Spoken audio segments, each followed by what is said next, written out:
Olá, tudo bem, meus amigos?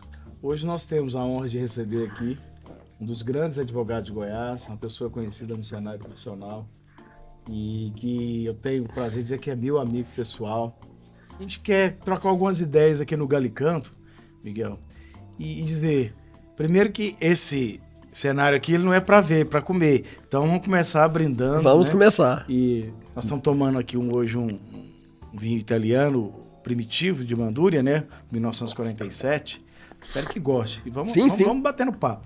Miguel, nós estávamos comentando agora há pouco, seu primeiro escritório foi no Flávia? Como é que foi? No edifício Flávia, em Goiânia? Primeiro, Márcio Messias, obrigado pelo convite, por estar aqui com você, uma alegria, ainda mais assim, com esse carinho e tudo. Meu primeiro escritório foi no edifício Britânia, aqui mesmo no centro de Goiânia, e até quero registrar, tinha tanto tempo que eu não vim aqui ao centro de Goiânia, não é? Frequentei por longos anos, morei no centro, trabalhei no centro, mas eu dizia, meu primeiro escritório foi no Britânia, na Rua 7, ali ainda tinha o Café Central, né, que era um grande ponto de efervescência da cidade, frequentei ali, né? De negócios, do agronegócio, que na época era simples, não é o que se fala de agronegócio. Era o agronegócio de Goiás, era o centro-oeste e norte do Brasil inteiro. Né? Então frequentei ali durante muitos anos, tive escritório lá e depois vim mesmo aqui pro Flávio, aqui na Goiás, quase esquina, entre a 5, né, e a 4. E tem ótimas lembranças dali, era um escritório bacana. Eu aluguei o prédio, as salas do doutor Odilon Barbosa Ferreira, que era uma referência na advocacia de Goiás. Então foi ali que fiquei muitos anos também. É engraçado, que eu também no escritório também no edifício Flávia, no escritório que era do doutor Luiz Ney. A Luiz foi meu contemporâneo lá. Luiz, o Adilson Ramos, tínhamos escritório. Dirceu, tínhamos escritório ali. Ficamos muitos anos. Marco Antônio Caldas. Fiquei muitos anos ali. Depois, acho que fui para Ricardo Paranhos, enfim, isso na década de 80. Que maravilha, eu gostava muito aqui, na Rua 4, aqui da esfirra quente. Que até sim, é verdade, é verdade. Falando de comida. Mas vamos lá. Você foi presidente do centro acadêmico, né? E algumas pessoas que te conhecem já me tinham dito, falaram, olha, o Miguel, sempre que essa liderança que ele tinha, ele iria construir uma carreira classista como você construiu. Quando você começou lá, liderança estudantil, né? Como foi? O que você pensava hoje quando você começa? E a gente faz aqui toda uma pergunta que a gente faz aqui. O que hoje você, olhando assim, das coisas que você fez, que você não faria mais? Essa é a primeira pergunta. E eu encerro falando como que aqui é Galicanto, a revelação, né? E no final eu vou pedir uma revelação aqui para você contar para quem está nos acompanhando.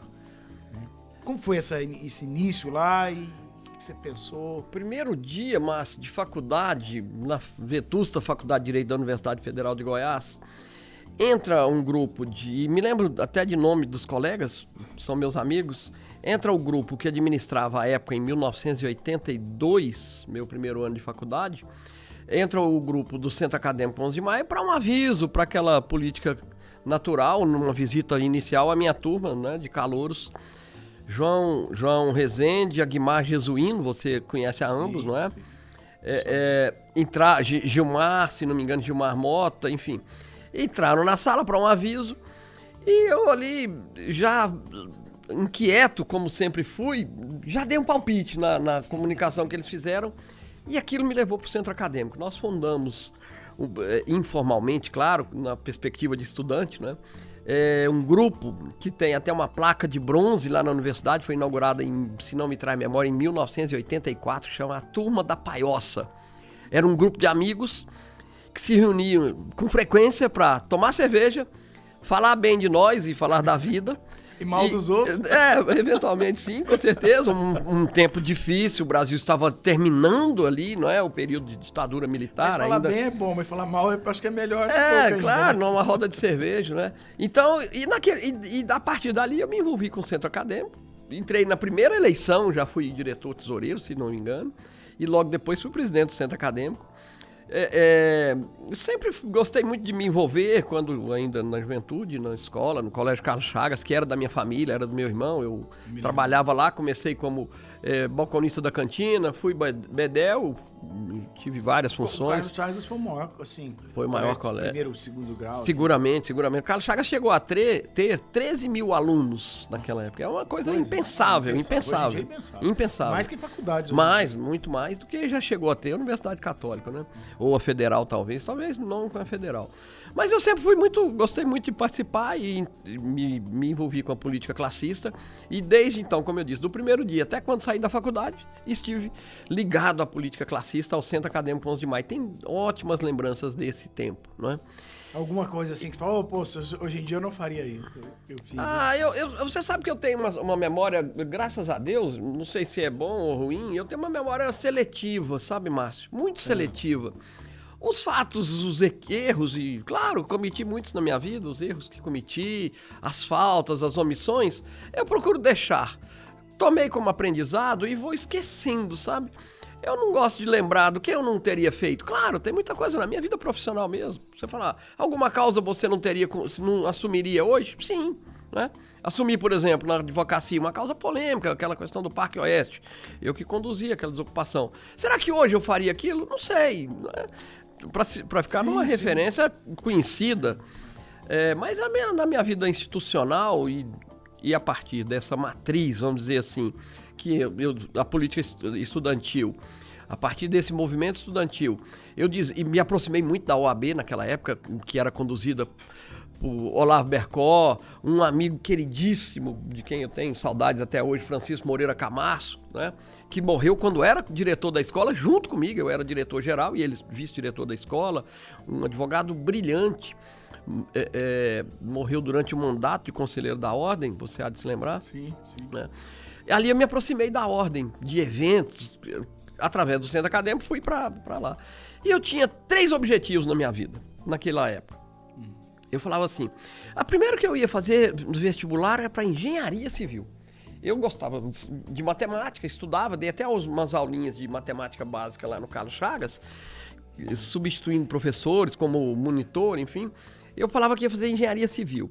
A minha irmã mais nova, Aninha, que eu amo, minha irmã caçula, nós somos 8 irmãos.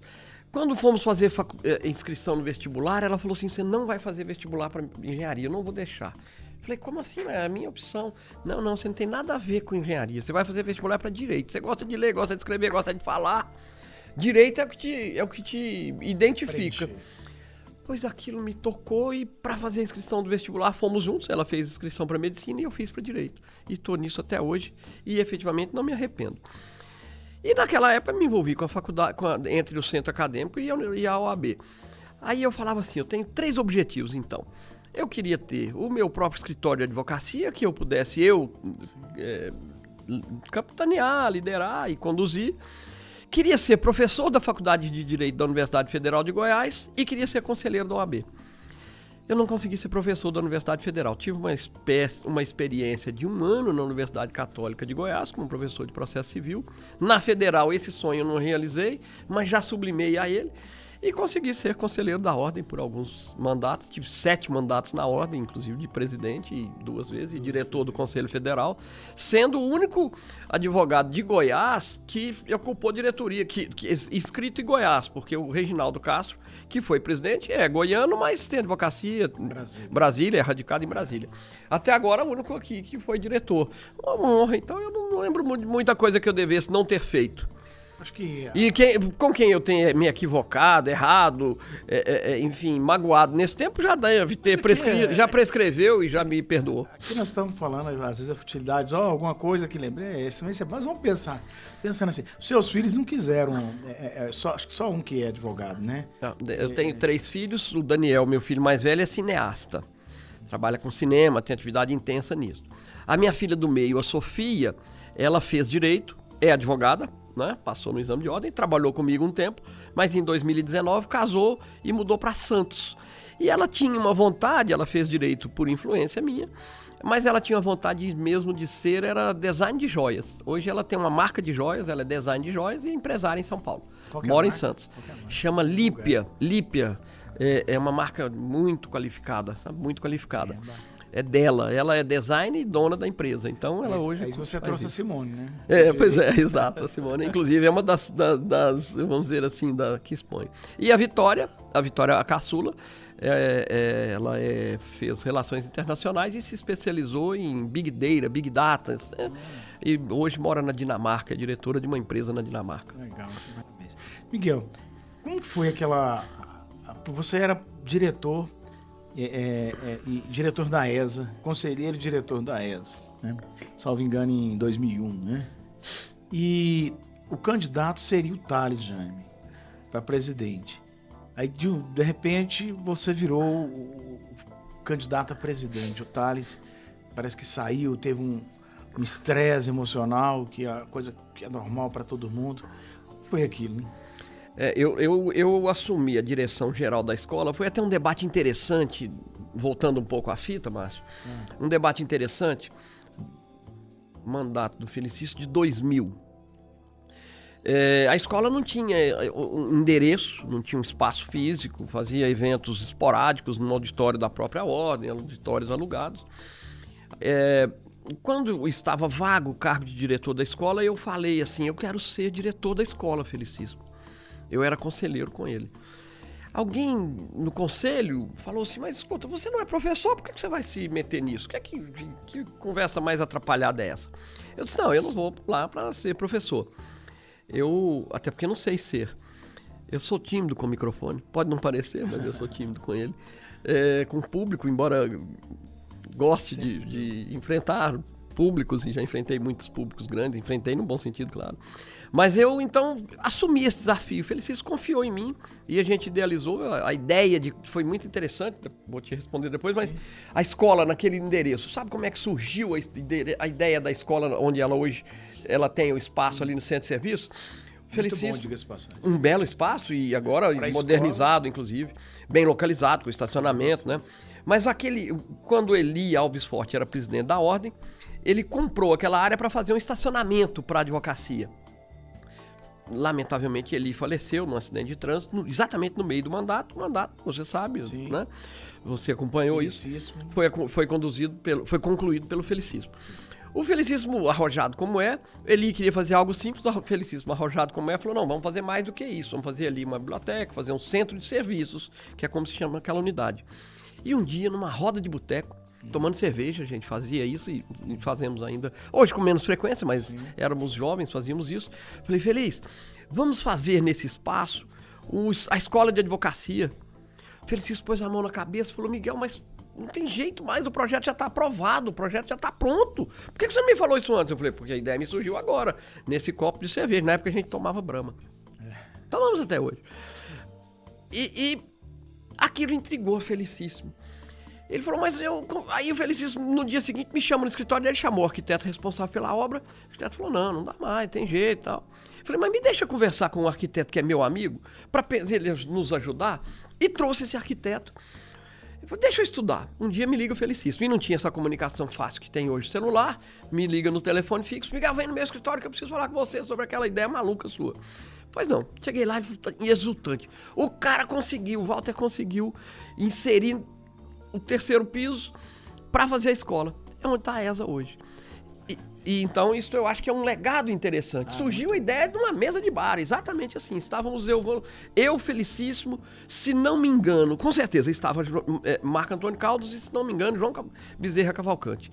Dali surgiu num impulso a ideia de construir a escola, que já era originalmente um belo projeto. Hoje, eu conheci várias OABs, mas assim, eu me lembro assim, as escolas, a maioria das escolas estão dentro hoje das próprias ordens. Sim. Nós não temos nas OABs uma estrutura que... Não tem igual a nossa, assim, não tem. É bom deixar registrado, porque falar o que é fato é fácil, né?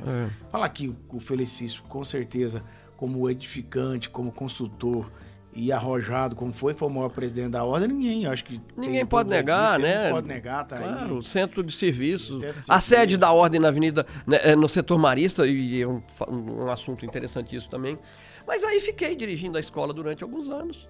E tinha, assim, eu humildemente, procurei sempre ser muito humilde, mas muito participativo. Olha, Márcio, dirigindo a escola, eu me lembro perfeitamente de um dia, aniversário do meu filho mais velho, Daniel.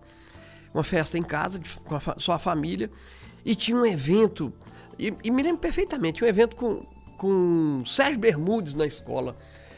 Como é que eu não ia dirigir um evento daquele? Não tinha jeito. E também como é que eu não estava no aniversário do meu filho? Imagina isso. Mas uma coisa que eu devo registrar, minha família, minha esposa, minha mulher, Simone, que é advogada, é jornalista e advogada, sempre me empurrou e me apoiou muito. Me empurrou para as atividades que eu sempre quis desenvolver, e isso é um ponto positivo, né? E sempre tive na Simone como um esteio para mim nessa minha atividade intensa, além da advocacia. Se não tiver um apoio... Não tem jeito de funcionar. E eu fui pro evento, e só que cheguei no aniversário do meu filho já ao final. E continuo casado com a mesma mulher há 30, graças a Deus, há quase 40 anos, e meus filhos sempre compreenderam isso. Presidência da ordem, então, era algo que se cogitava, mas o nome, até pelo nome de família, porque era diretor da ordem, eu não fui diretor. Thales, né, um advogado respeitado, um nome de família respeitado. Realmente foi lançado e não foi em 2001, foi em 2003, eleição de 2003, né? O Thales, realmente chegamos a fazer uma grande festa para lançar a candidatura dele, o apoio de todos nós, o grupo AB Forte, né, que era uma marca, eu digo que é uma marca evidente, né? Não pode se negar. Isso ninguém pode negar. Acabou não conseguindo conduzir o projeto até o final, por uma questão, como você disse, de saúde, teve um episódio de saúde, e uma opção meio maluca do grupo, numa reunião grande no escritório do Felicismo, eu me lembro bem que éramos 110 pessoas reunidas na sala do Felicismo, o meu nome surgiu. Foi um desafio e eu acabei conseguindo, né, vencer aquelas eleições difíceis, tinha um grupo de oposição muito forte, liderado pelo Reinaldo Limiro, o professor Marcos Afonso, o Piano, gente que você... O Piano que via com eleição muito acirrada. Muito acirrada com o Feliz, a eleição de 2000, exato. Manuela Gonçalves, que depois esteve conosco. Enfim, acabou sendo uma experiência de eleição dura, né? Quando eu assumi, faltavam exatamente 42 dias para a eleição. Fizemos essa reunião numa tarde de sexta-feira e a partir de sábado eu não parei um minuto só até que ganhamos. O engraçado é que, assim, estou dizendo, até um sentimento pessoal meu, mas muito que fica no folclore popular é falar, porque foi o Felicíssimo que escolheu o Miguel, né? E aí hoje você vem desmistificar isso. Foi uma construção coletiva, Eu me lembro bem de quando o Thales anunciou que não disputaria a eleição, foi uma angústia muito grande do nosso grupo. Tenho pelo Thales uma amizade, um respeito grande, não é? E devemos ter, evidente. E tanto que ele foi conselheiro federal comigo nesse mandato, mas ele não chegou ao final. Mas foi uma decisão coletiva. E as pessoas até diziam, como você disse, tem muito folclore, diziam assim, o Miguel vai ser presidente da OAB, mas quem vai mandar vai ser Felicismo. Durante meus 6 anos de presidência, o Feliz só interveio quando chamado, quando consultado. Ele nunca me ligou para falar sobre decisão que eu tenha tomado, nenhuma vez. Me apoiou do 0 ao 100 em todos os momentos. Felicíssimo é um homem arrojado, eu falava isso hoje numa conversa também, assim, gravada como estamos tendo aqui. Eu falava que eu aprendi muito com o Felicíssimo. Aprendo até hoje, que convivo com ele ainda hoje no Conselho de Administração da Credijur, não é? E eu dizia, as pessoas diziam isso, Felicíssimo vai mandar Miguel presidindo. Isso não aconteceu. Pela personalidade dele e um pouco pela minha, claro, mas muito pelo respeito que ele sempre teve por mim, e tanto é que nós somos amigos há quase 4 décadas, nunca tivemos uma mínima rusga, o que é incomum, né? No sucessor e sucedido, como é comigo, com o Henrique também, eu nunca fui lá. O Henrique foi presidente e eu diretor do Conselho Federal, diretor tesoureiro, respeitei e por isso a amizade se preserva até hoje, o respeito se preserva. Eu sempre soube muito conduzir isso, graças a Deus. É uma linha de conduta muito boa, né? Acho que é a forma, né? E a sua ascensão, que eu vi, por exemplo, assim, no Conselho Federal como diretor, foi espetacular para Goiás, né? Sem sombra de dúvidas. Mas e o Conselho Federal, quando você começou a conhecer o sistema OAB mesmo de verdade, você falou, aqui tem toda uma sistemática, eu tenho que entender como funciona, como se encaixam as peças para poder jogar esse jogo, porque senão não vira diretor tesoureiro, né? Não vira não. A direção da escola foi uma escola efetivamente, para mim efetivamente uma escola nisso, e andar com o Felicíssimo pelo Brasil. O Feliz sempre gostou muito de gente que andasse com ele para compartilhar o vinho. Nessa época nem tomávamos vinho, tomava cerveja, ele gostava de tomar um uísque. E a gente tinha esses nossos momentos de descontração e ao mesmo tempo a gente, como a ideia da escola e tantas outras que surgiram, a gente falava todo o tempo, evidente, falava da vida, falava de tudo, mas fundamentalmente falávamos de ordem, não é? E eu ia com ele a colégio de Presidente, me lembro que uma vez, Márcio, nós saímos de Goiânia, o Felicíssimo tinha um avião, um Seneca, que é um avião de pequeno porte, nós saímos daqui 8 horas e 30 de viagem para Manaus, pousamos debaixo de uma tempestade em alta floresta, tempestade, com a gasolina do avião acabando. O piloto foi arrojadíssimo, ex-piloto de moto, Edmar Ferreira, pilotou muito tempo. E eu fui no colégio de presidentes com o Felicíssimo, eu era mero conselheiro. Então, isso me fez também aproximar das pessoas e conhecer a liturgia, como é que funciona esse sistema. Com isso eu acabei fazendo amizades, quando o Ofir Cavalcante, que é meu irmão, sim, uma pessoa por quem tem também enorme admiração, meu irmão de fé, né? O presidente da OAB do Pará, foi eleito conselheiro federal e anunciou a candidatura. Quando ele anunciou, ele falou: Miguel, eu vou ser candidato, mas eu quero você como diretor tesoureiro comigo. Meu mandato aqui, eu tinha encerrado o segundo mandato, Henrique presidente. Olha, se o Centro-Oeste, porque a ordem, em regra, 5 regiões, 5 diretores, cada região indica, não é? Indica um representante. Conversei com os presidentes eleitos, então, e acabei conseguindo essa oportunidade. Foi uma experiência também muito rica para mim, muito rica.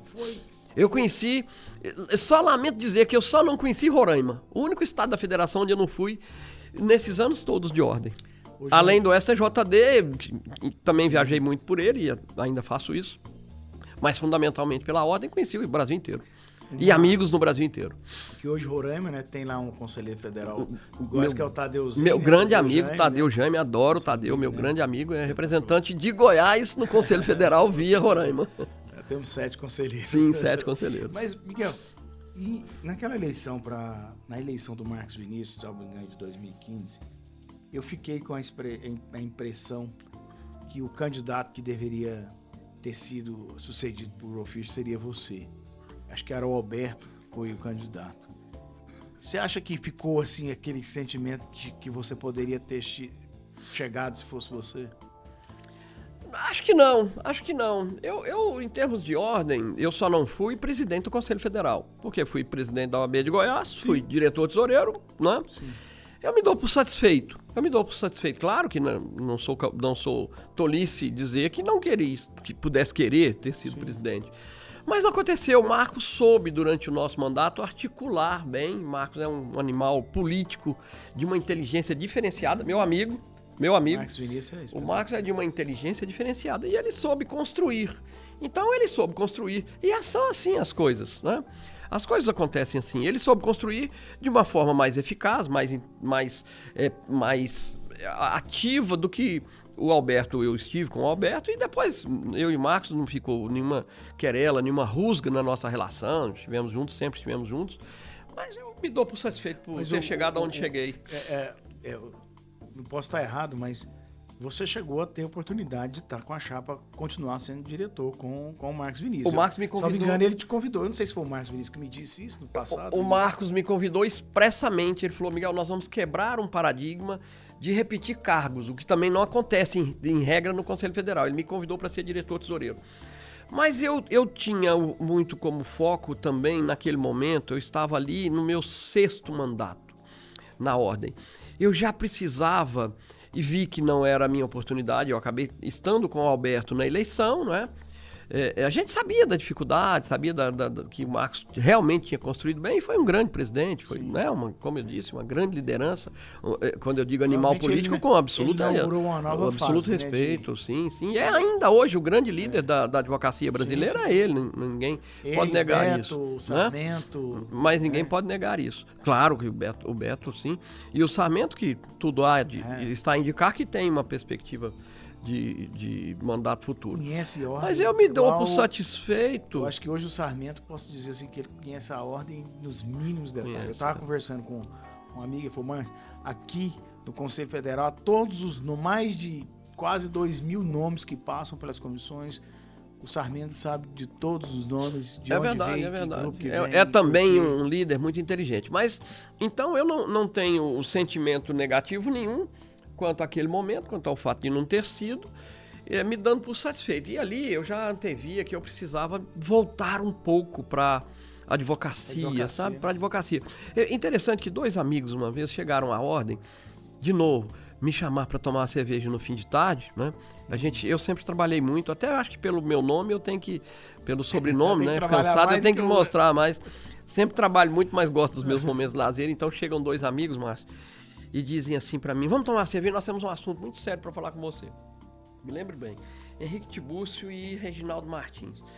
Pois não, e percebi ali um certo peso assim naquele convite, que sempre era natural entre nós, mas olha, nós vamos falar um assunto importante. Bom, você vai quebrar na advocacia. Eu falei, isso eu nunca comentei isso, mas... A revelação. Eu nunca deixei da advocacia, nunca deixei meu escritório, né? Mas eu tenho lá maravilhosos colegas, maravilhosos companheiros. Tinha à época e os tenho hoje ainda. Muitos, o Reinaldo, por exemplo, meu sócio, meu irmão, Reinaldo Barreto, que está comigo desde quase a origem do escritório, conduzir o escritório. Porque você não vai pro seu escritório, você só fica aqui e brincavam. Você vai em inauguração de telhado, em inauguração, reforma de muro, batizado de gato, e seu escritório? Não, mas eu cuido também. Mas aquilo, né, um alerta de amigos me deixou assim, será que eu devo dar atenção ao que disseram? E fui me programando para ir diminuindo a minha presença na ordem e acabou acontecendo. Fui diretor tesoureiro e estou satisfeito com isso. Gosto dessa história, gosto da história que tive na ordem e fundamental dizer, amigos, como eu disse, conheci o Brasil todo, à exceção do estado de Roraima, conheci o Brasil todo e tenho lá grandes amigos e hoje inclusive Tadeu, que é conselheiro lá, Edinaldo, que é conselheiro lá. Tenho amigos no Brasil inteiro, isso é o fundamental. Eu fiz amizades no Brasil inteiro. Qualquer lugar que eu chegar hoje, ainda recente, eu fui a uma cidade, Naviraí, na divisa do Paraná com São Paulo. Do Mato Grosso do Sul, que é o estado da minha esposa, Simone, com o Paraná. Eu fui por uma questão de trabalho, liguei, pois os colegas de ordem lá foram me receber no aeroporto, com toda a atenção, todo carinho, passaram um dia andando comigo, até que me mandaram de volta para trás. Me mandaram de volta porque eu tinha que voltar para casa, evidente. Então, onde eu vou no Brasil, tenho amigos, tenho gente com quem eu possa dialogar, falar da advocacia. Esse é o grande ponto. E não deixei arestas com gente, não deixei, procurei não deixar. Isso não é autoelogio, porque elogio em boca própria é vitupério, né? Não vou eu fazer. Mas o que eu sempre procurei fazer é varrer para dentro. Inclusive nas disputas eleitorais. Eu acho que as disputas classistas aqui, elas ficaram bem claras, né? Com exceção de alguns fatos que você enfrentou em algumas eleições, né? Algumas questões pessoais, Felicíssimo também enfrentou. Que é natural do processo. Que é natural, que as pessoas amadurecem e vai modificando. Você acha que o grande fator da OAB Forte, que eu fiz parte, fui conselheiro com vocês, né? Aquela saída do Tibúrcio, ela contribuiu para que a OAB Forte deixasse a direção e comandar a ordem? Eu tenho que sim, não é? Eu tenho que sim. Foi um momento de desgaste do grupo, de dissenso dentro do grupo, mas o fator tempo também, não é? Como eu disse, foram 7 mandatos seguidos, desde a eleição do Eli em 1994, até a segunda eleição do Henrique, não é? É muito tempo, são 21 anos, não é? Então é o próprio desgaste interno que foi, naquele momento, superdimensionado, não é? E diziam que a OAB Forte tinha acabado. Eu ouvi isso. Quando tivemos, eu falo de um assunto que as pessoas pensam que eu posso ter constrangimento. Quando teve aquele episódio em 2006, a apuração da questão do exame, e ficou bem claro que nenhum dos dirigentes da ordem tinha relação direta com os... Eu quero, assim, isso ficou parabenizar a sua bem postura. bem claro. E para mim, por exemplo, marcou muito quando fizeram um convite para que você fizesse uma composição e acabasse aquilo ali. Se você foi bem enfático, não, eu quero a apuração até o final. Não foi isso? Exatamente. Joguei, fui à mídia, fui ao Conselho Federal, um dia eu chego na ordem, vindo de Brasília, naquele momento tenso que vivia o nosso grupo, né, com a gestão, na verdade. Olha, tem um grupo de estudantes aí enorme querendo reunir com o presidente. Quantos são? Deve ter uns, sei lá, tinha 100 pessoas lá na porta da ordem. Falei, sim, fala para eles escolherem entre eles lá 10, 20 pessoas, porque não cabem a todos aqui. Atendo a eles. Mas você vai atender? Vou atender. Atendi a imprensa toda. E depois daquilo nós ganhamos 2 eleições. Então diziam, o BF acabou. Não acabou, ganhamos as 2 eleições seguintes. Né? Porque mostramos a seriedade, enfim, a clareza, a transferência. Porque tudo aquilo foi apurado por provocação minha. Eu tinha um calhamaço, e tenho comigo, né, isso, um calhamaço de documentos mostrando que as iniciativas todas foram nossas. Todo mundo modificou, o exame de ordem mudou no Brasil. Mudou, depois dali. Exato, e aquilo ficou mostrado ficou demonstrado pelas apurações que foi uma funcionária, infelizmente, que paga por isso, pagou, não sei. Então, assim, o grupo OAB Forte, naquele momento, como você me pergunta, teve ali aqueles dissensos internos e isso contribuiu, claro que contribuiu. Mas também a renovação natural, né? A renovação natural que aconteceu, não que o nosso grupo, isso também é um fator interessante. O nosso grupo, OAB Forte, claro que tem as pessoas que fazem um gerenciamento. Eu não gosto da palavra liderança, Felicíssimo, eu tenho como líder, mas não gosto de colocar esse carimbo, essa pecha positiva em mim. Mas o nosso grupo, em cada eleição, e você é um exemplo disso, você esteve conosco, cada eleição havia uma grande renovação no nosso grupo. Nunca inferior a 50%. Nunca repetimos um mandato para o outro.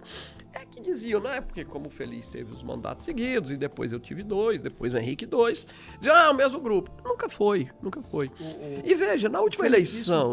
falou uma vez para mim, ele comentou comigo, o Felicíssimo, falou assim, Marco, se nós perdemos pro outro grupo oposicionista, o grupo divergente, nós vamos ficar 20 anos, que é o mesmo período, para voltar. Você acredita nisso ou não? As coisas hoje são tão dinâmicas, né, Márcio Messias? Hoje uma simples postagem numa rede social, um simples comentário pode influir na vida das pessoas, então é muito difícil prever isso. Mas a dinâmica de andar para frente, ela acontece, vai chegar um ponto. E veja, o atual grupo que administra a ordem já passou por rachas significativos. Muito grande. Claro, da primeira grande, maior na reeleição do Lúcio Flávio, quantas pessoas saíram? E agora, na última, né, na eleição do Rafael Lara, o grupo deles mudou muito, né? Mudou muito. Isso acontece. Agora, antever quando isso, eu não sei. Veja, nosso grupo teve, né, capitaneado na última eleição pelo Pedro Paulo, uma votação muito expressiva. Muito expressiva. Basta dizer que o grupo OAB Forte, isso ninguém pode negar. Sempre teve 35% dos votos, o que é significativo. Estando fora há tanto tempo, não é? Assim, veja, eu até fiquei 2 eleições fora, né? 2 eleições eu não participei, porque tinha efetivamente dado por encerrado o meu ciclo neste campo. Depois, nessa eleição, por provocação do PP, de alguns amigos, eu acabei entrando e não me arrependo, coordenei a campanha do PP, não me arrependo de ter participado do processo, mas chega, né? Acabou pra mim. Nós temos eu tenho aquele livro do Felicíssimo, porque eu tive o prazer de ter acesso a ele, que ele fala sobre a história da ordem, né? Dos presidentes, esse livro, inclusive, o Felicíssimo ia disponibilizar aí pra internet. É verdade. Eu até já sugeri pra ele fazer algo mais atualizado. E aí ele, lá, salvo engano, ele fala que dos 75, 80 anos que a ordem ganhou, só teve uma quebra de reeleição, que foi a, salvo engano, de Jugman, que uma reeleição que Felicíssimo ganhou. Então, de fato, na ordem, é difícil essa primeira reeleição desbravar. Mas hoje, como você disse, hoje o cenário é totalmente diferente, a coisa é muito dinâmica, né? Mas uma coisa que ficou no meu sentimento, assim, por que nas eleições anteriores afastaram essa questão de colocar o AB forte? Esconderam? Isso é coisa de marketing? Eu nem prefiro que era aí? É. Não, mas aqui nós estamos batendo papo. Como eu fiquei fora desses dos projetos, eu prefiro nem entrar em muitas minúcias, mas é natural, é coisa de marketing, porque e aí veio, eu diria que um certo nível de inteligência de quem conduziu o marketing dos nossos, então, opositores, né, e hoje do grupo que administra a ordem, de desgastar a marca. É uma marca muito bonita. Essa marca tem a ver com a história e por que o Forte? Por causa de Eli Alves Forte. Né? Quando ganhamos a eleição em 94, foi a primeira eleição no atual formato. Que ninguém acreditava que era eleição, porque era Licínio, né? Licínio e Eli. Licínio era professor, diretor da Faculdade de Direito, foi diretor quando eu presidente, tive duríssimos embates com o Licínio, porque o presidente do centro acadêmico, ele professor da pós-graduação da Federal. Né? Então, ele era um nome, e ele lançou na última hora, lançamos a candidatura. Eu até entrei por uma circunstância, na época, ele me convidou, ele e Marco Antônio Caldas me convidaram para participar. Eu, na época, minha mulher estava grávida do terceiro filho, a Vitória, minha filha caçula, que vai fazer 30 anos agora, daqui a poucos meses. Aliás, a Vitória faz 29, a Sofia, que é a do meio, faz 30 o mês que vem. Mas naquele momento era difícil, aí eu entrei, não tinha condições, tinha tempo, me estruturando na advocacia. Eu não tive ninguém para abrir picadas na advocacia, não tive estrutura de família, eu comecei efetivamente do zero. Entrei porque houve uma impugnação de uma candidatura, Ronaldo Moraes Jardim foi impugnado porque exercia um cargo público, não podia, e eu entrei como suplente, e fiquei tantos anos. Então, essa dinâmica, o que vai acontecer para frente, não dá para saber, não dá, quando é que vai. Eu acho que eu tenho muito apego pela ordem, não é? Porque temos que ter todos nós advogados. A ordem precisa estar sempre perto de nós. Eu queria citar alguns nomes, aí a gente chama assim 30 minutos ou mais ou menos, aí você que quiser falar mais ou menos. Felicíssimo Sena. Há uma referência, né? Eu falava um empreendedor, um advogado nato na melhor das essências da palavra, uma figura que será para sempre. As pessoas veem a estrutura da ordem pronta e fazem uma reforma, pintam, modernizam, trocam o computador, trocam a cor da parede, mas fazer aquela sede do centro administrativo, invadir aquela área numa madrugada, que é uma área pública, invadir, tomar, num bom sentido, aquilo do Estado, tomar aquilo do Estado e construir o prédio que lá está, é só um homem de muita coragem, muito arrojo, né? Feliz um céu aprendi. Da OAB, eu acho que eu não sei se tem outro no país. O céu da OAB, quando fomos escolher aquela área, eu estava com ele. Ali era uma horta, era uma granja, tinha uma horta, a gente comendo ali uma cenoura que tinha na horta ali, lavando ali numa mina de água. Quem podia imaginar que aqueles 192.500 metros quadrados pudessem virar aquela grandiosidade que não é? Assim, como disse, centro de serviço. Feliz é uma referência, né? Vai ser sempre. E é importante, porque as pessoas que pegam isso tudo pronto, como eu disse, com um batom passado, antigamente as mulheres usavam rouge, né? Uma maquiagem assim, antiga, minha mãe usava isso. Isso não lembro que alguém precisou ter coragem de fazer, né? Que alguém precisou ter coragem de invadir a área do setor marista, de construir sem ter dinheiro, de avalizar a OAB para pegar dinheiro para construir, de comprar aquela área do céu, idealizar. Aquilo era um buraco, aquilo era literalmente um buraco. Pensar que aquilo pudesse virar o que é hoje, tem que ter coragem e tem que ter companheiros. Eu tenho a alegria de ter participado de grande parte desses momentos. Muito bom. Credjur, né? Criar Credjur, reunir numa sala 26 pessoas. Gente, cada um coloca R$100 na mesa aqui e nós vamos criar um banco. Tá ficando louco, esse homem deve estar ficando louco. R$100, 26 pessoas, tem lá a placa. Fizemos agora 25 anos disso. 25 anos, acreditamos. A Credjur hoje, nós que somos, sim, né? Eu sou conselheiro, somos cooperados, somos usuários cotidianos, que serviço que isso presta, que essa entidade presta, né? Vamos continuar aqui. Reinaldo Barreto. Reinaldo é meu irmão, né? Eu digo ao Reinaldo que o que eu tenho de melhor foi ele que trouxe a mim, que é a minha esposa, que é claro, que me deu meus filhos, com quem eu convivo há 40 anos, Simone. Eu comecei a namorar com Simone, ela mudou para Goiânia numa quarta-feira para estudar, morar com o Reinaldo, 16 anos de idade. Na sexta fizemos uma festa. Eu e o Reinaldo organizamos uma festa de estudantes. Eu, Reinaldo e um outro colega, o Rogério Barros, que é lá de Tumbiara, organizamos uma festa no edifício ali na 84. Teve lá uma briga, porque nós fomos tomar satisfação de alguns penetras que estavam na briga. Então, e a Simone estava lá com o Reinaldo, como disse, 16 anos, uma criança, né? Eu tomei um murro assim na testa e cortou, minha testa cortada. Ela veio cuidar dessa testa, desse machucado, e estamos juntos até hoje. E além disso, a amizade com o Reinaldo, né? Amizade muito forte, nós somos sócios desde quase a origem do escritório. O Reinaldo era bancário, quando eu montei o escritório, logo depois saiu do banco, veio trabalhar comigo. É meu irmão, uma pessoa por quem eu tenho o maior dos carinhos, o maior dos respeitos. Leon Denis. Leon foi conselheiro comigo, né? Fomos conselheiros juntos de Felicíssimo Sena.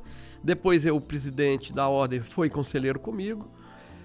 Tivemos um dissenso, um entendimento com relação a uma condução que tomei e a partir dali houve uma ruptura no nosso relacionamento. Tivemos momentos de embates. Ele acabou sendo candidato contra mim em 2006, né? Eu tive embates duríssimos com o Leon. Foi a única pessoa que na minha vida toda, até hoje, não sei o amanhã, mas na minha vida profissional e institucional, veja, fui presidente da ordem aqui, fui diretor, como disse, Conselho Federal, fui membro e presidente de um órgão, Conselho de Comunicação do Congresso Nacional, um órgão de dimensão constitucional, integro o STJD desde 2012, nunca tive alguém para cobrar de mim na justiça alguma postura minha e Leon impetrou a medida contra mim. E lembro disso sem nenhum rancor. Depois desistiu, porque não tinha nenhum sentido, ele achava que eu tenha me excedido nas palavras, e você sabe isso, disputamos eleição, claro. Não é como companheiros e como adversários, disputamos. Sim. E eu sempre procurei ter, de novo, sem querer fazer autoelogio, mas sempre quis ter muito respeito pelas pessoas, pelos adversários, inclusive, que não eram meus inimigos. Eu nunca tratei o Leon como inimigo, tratei como um adversário, com a firmeza que se tem que fazer, Eu respeito o Leon como um profissional que soube estar no ambiente político classista, se fazendo também como eu sozinho, sem ter tido nenhuma picada. Tenho respeito por ele, apesar dos embates que tivemos.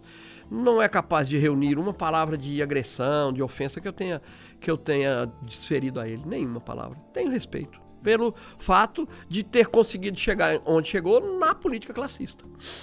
Não chegou à presidência, que ele tentou tantas vezes, não é? Acho que ele perdeu a oportunidade, né? Faltou algo ali. Tiburcio, Henrique Tiburcio. Também é outro amigo queridíssimo, é outro irmão que a vida me deu, Henrique, Vanessa, sua esposa. Tenho a alegria de ter o Henrique como meu sucessor, foi diretor comigo, foi meu secretário-geral, foi meu vice-presidente e depois meu sucessor. E também me respeitou e também a quem eu respeitei sempre muito, né? Na lógica de um amigo, na lógica de gente que sabe se respeitar. Tenho enorme carinho e apreço pelo Henrique. É uma pessoa que frequenta a minha casa ainda hoje muito e eu, graças a Deus, frequento a casa dele. Seguindo esses ex-presidentes da ordem, o Lúcio Flávio e depois o Rafael Lara. Veja, tive pouquíssima convivência com ambos. Ainda recente estive com os dois. Tive a satisfação de ir ao escritório do Lúcio, muito recentemente. E o recebi no meu escritório, tivemos uma conversa muito agradável, muito saudável, muito positiva. Tive na minha vida poucos momentos de convivência com ele. É um grande profissional da advocacia, viu? Um profissional de muita qualidade. Foi um bom presidente.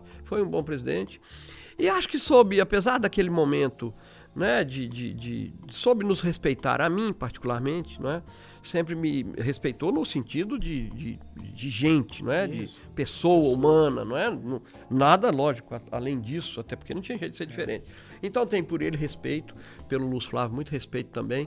E o Rafael até há pouco tempo me chamou no escritório dele para uma conversa informal, demonstrando um apreço por mim, pela minha história de ordem. E ele vem fazendo um trabalho, eu respeito também o trabalho dele, e tivemos, né, em lados opostos, tanto o Lúcio quanto o Rafael, nas eleições nas últimas eleições, como disse. Nas duas do Lúcio eu não participei dos processos. Nesta última agora participei, como disse, com o Pedro Paulo. Eu respeito aos dois, são dois profissionais qualificados, tanto que chegaram a presidir a ordem, né? Estão o Rafael ainda. Para mais ou menos encerrar, mas é quase uma pergunta como uma afirmação. Pedro Paulo, você acha que pode ser ainda repetir mais uma vez como candidato do grupo? Eu não me sinto autorizado para falar, informal, mas só a ressalva, não me sinto autorizado a falar por ele e muito menos pelo grupo, não é? Muito menos pelo grupo. Eu só posso dizer... Mas eu quero falar então, eu acho que ele é candidato, então, tô dizendo, minha opinião. Eu até acho... Eu falei que eu achava que... Eu até acho que não, Pedro Paulo hoje mora em Brasília, né? Embora tenha residência Goiânia e Brasília, mas tem uma vida profissional muito intensa em Brasília, não sei, isso é mero achismo, não falo por ele, como disse, e não falo pelo grupo.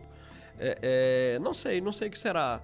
Como é que será isso? Eu não tenho participado de diálogos. As pessoas, claro, se reúnem, conversam, se confraternizam, tomam cerveja, tomam vinho, tomam refrigerante, quem não é do ramo. Não sei, vamos ver o que vem pra frente. Você acha que seria possível em Goiás uma união aí pra gente ter uma chapa única? Seria possível? Você acha que isso é possível? Não posso dizer que não, né? Não posso dizer que não. Acho que seria bom, né? Seria. O debate, o embate é sempre bom, viu, Márcio? Eu sempre gostei. E eu sempre gostei de ter adversário. Faz você crescer, né? Disputei com o Reinaldo, um advogado qualificadíssimo, disputei com o Leon, como você se referiu, não é? Pessoas, como eu disse, o Reinaldo tem com ele um enorme carinho, ainda há pouco encontrei com ele, a semana passada ainda recebi o Alexandre, filho dele, no meu escritório. O Rafael também esteve no meu escritório recente, estive essa semana 2 vezes, o Thales esteve no meu escritório, estive no escritório dele, foi até postado nas redes sociais. Eu gosto de varrer pra dentro. Agora, o que vai fazer, como vai ser esse processo político, eu só posso te dizer com uma certeza absoluta. Eu não estarei no processo político senão como mero eleitor. Exclusivamente como eleitor. Não tenho mais nenhuma perspectiva de me inserir nesse contexto, porque acho que o tempo passou. Estou jovem ainda, estou novo, não estou cansado ainda. Cansado com essa eu não estou, apenas com C cedilha, mas acho que nessa seara eu já cumpri a minha etapa, já cumpri meu papel. Sua história de consegui ser conselheiro da ordem, não é? Não disse lá atrás que eu queria ser advogado. Sim. Consegui ter o meu próprio escritório. Tenho um escritório respeitado, graças a Deus. Tenho hoje Goiânia, Brasília, tenho Rio Verde, a sua terra. Sim, né? Acabei de me instalar lá com a Ana Paula Barbosa. Obrigado. Consegui ter, naquela minha vontade de 3 pilares, professor, conselheiro da ordem e advogado. Consegui ser um advogado que vive disso e que sustento minha família. Consegui ser conselheiro da ordem um pouquinho mais até. E professor eu sublimei, até porque a ordem me impediu de prosseguir num estudo mais avançado para ser professor universitário. Caminhando já para o nosso encerramento, mas desde já eu queria deixar, porque foi rápido, né? Queria deixar o convite para uma segunda temporada para a gente estar juntos. Eu queria que você falasse um pouco sobre STJD, né, como surgiu isso, se é uma paixão, né, Perdiz, né, que hoje é o presidente, né, fica o nosso abraço Perdiz também. E STJD? Bom, STJD surgiu por um acaso. Eu estava na ordem, eu sempre tive uma relação muito estreita com a Federação Goiana de Futebol, advoguei durante muitos anos, ainda para o meu querido, finado amigo Wilson da Silveira, quando presidente, advoguei, sempre muito próximo dele, André Pita, que era cunhado do Wilson.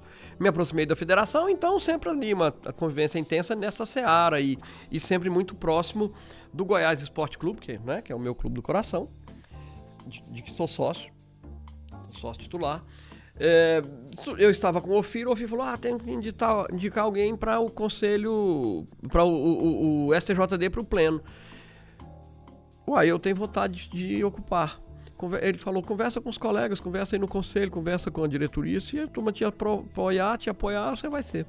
Eu fui para lá, 2012, se não me engano, fiquei 4 anos no pleno e já estou há quase 4 anos na primeira comissão, designado, indicado pelo meu querido amigo, hoje presidente, foi meu colega de turma, o Perdiz, eu fui aluno do pai dele, Zé de Jesus, né, o ministro Zé de Jesus, juiz federal, depois ministro,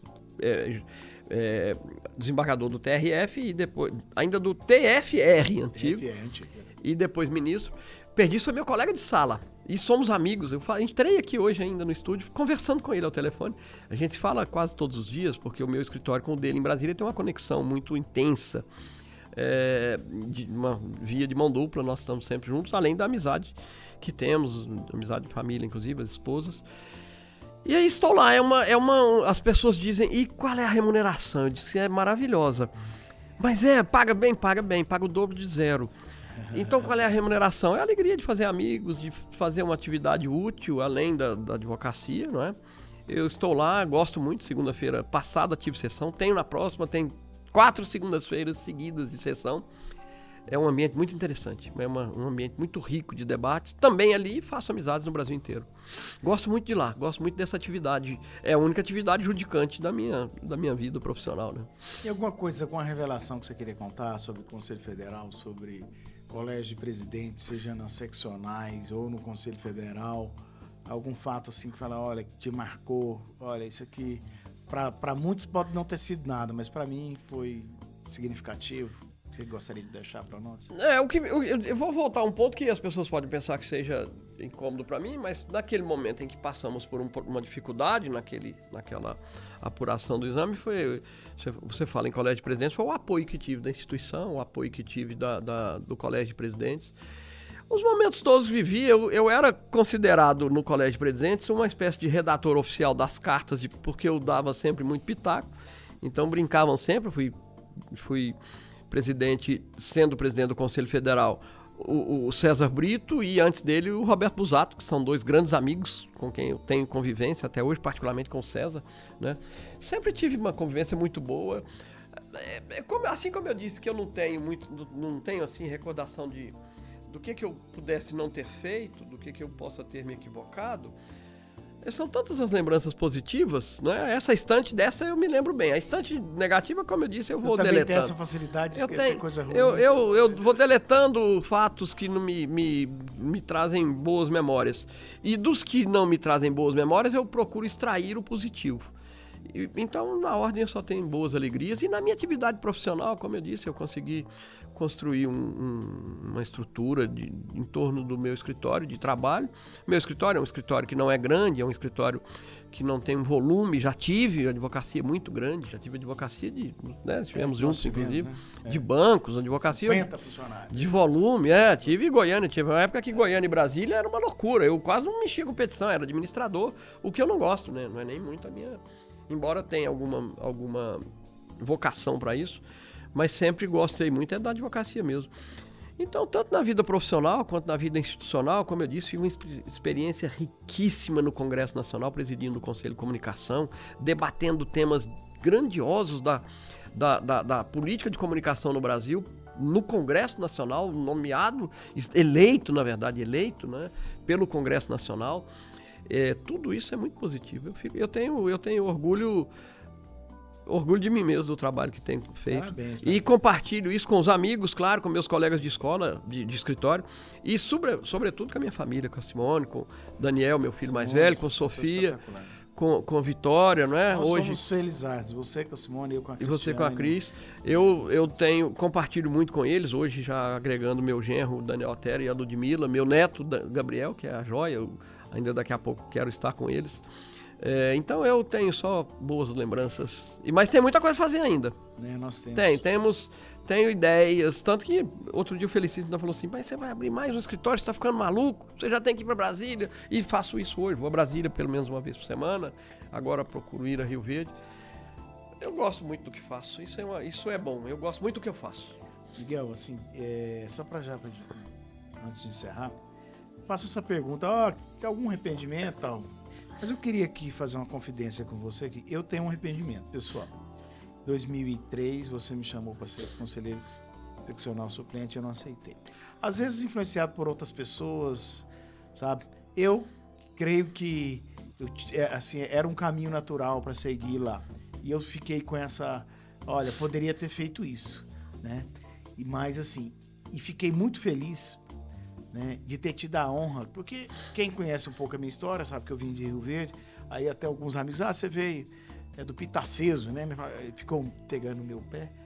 Né? Veio numa moto CG 125 para Goiânia, sem nenhuma pessoa em Goiânia para ancorar como tendo dentro do judiciário como advogado, juiz ou promotor. E você, quando eu fui selecionado para ser defensor público, e você abriu as portas para mim. O primeiro escritório de advocacia de verdade que eu pude conhecer foi o seu escritório, enquanto escritório como gestão. Naquele momento você fazia Itaú. O Itaú era gigante. Era empresa, né? Era gigante. Cheguei a ter 11 bancos credenciados no escritório. Ou ser credenciado de 11 bancos. Então, assim, aí eu pude ter a oportunidade ali de conhecer, embora era uma advocacia trabalhista que eu fazia lá dentro, que não é a minha área e nunca foi, era que eu tenho isso, falou, me dá isso aqui por enquanto, né? E depois saí e tive a felicidade de sucedê-lo no Banco Itaú, né? E eu, por exemplo, no Banco Itaú fui muito feliz, fiquei por mais de 2 décadas do Itaú, depois chegou num ponto na vida que você está dizendo, chegou, olha, você faz tanto aqui, acho que já tá bom, eu fiz 2 décadas, 20 anos de Itaú. Eu fiquei 13 anos. Cheguei a ter 50 funcionários, acho que você deve ter tido uns 100, porque era Goiânia e Brasília, eu me lembro. Então assim, a gente chega e fala, olha, vamos qualificar, fazer uma advocacia mais de boutique, né? Que a gente faz hoje, uma advocacia de boutique para menos clientes e mais qualidade, sem né? dúvida, na prestação do serviço. E eu queria dizer, olha, quero ter a honra de convidá-lo para uma segunda temporada, se você puder. Né? Acho que tem muito. Me espelhei muito em você no início e tê-lo aqui, para mim, é uma grande honra. Eu fico muito honrado. A Cris adora vocês, adora a Simone, né? A toda a sua família. E eu só vou deixar uma mensagem, que Deus continue te abençoando muito, abençoando a sua família, agora neto, e que sejam todos felizes aí e consigam concretizar os sonhos que você conseguiu. Tá? Sim, isso é fundamental. Obrigado pelas palavras, obrigado pelo convite para estar aqui com você e até para o Repeteco, para o segundo tempo. Tomara que consiga trazer alguma história bacana. Fico muito honrado por isso, pelas suas palavras, e dizer que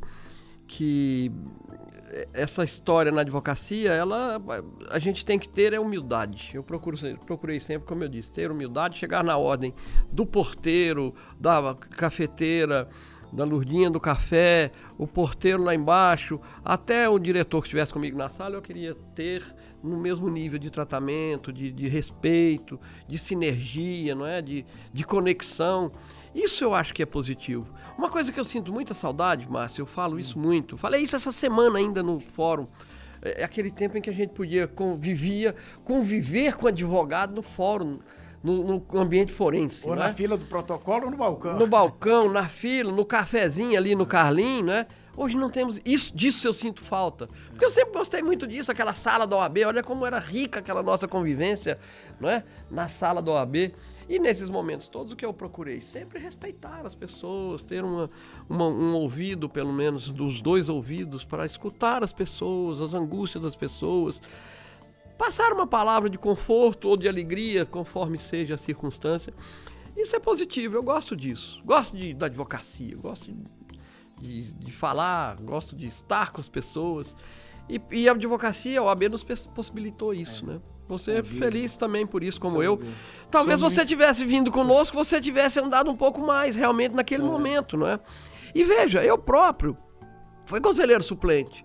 E não tinha nenhum desdoro nisso. Entrei na ordem... Não existe, sempre tem um bom recado. Gente, na ordem tem diferença nenhuma. Sou conselheiro suplente, sou titular, não existe diferença. Como é que você quer ingressar, a oportunidade depende do trabalho que você irá exercer no dia a dia. Quem tem mais vontade vai ter mais trabalho, vai ter mais oportunidades. Mas é aprendizado que a vida nos traz, e desde que, sim, que a gente respeite as pessoas, que a gente tenha pelo próximo e tenha sempre a proteção de Deus.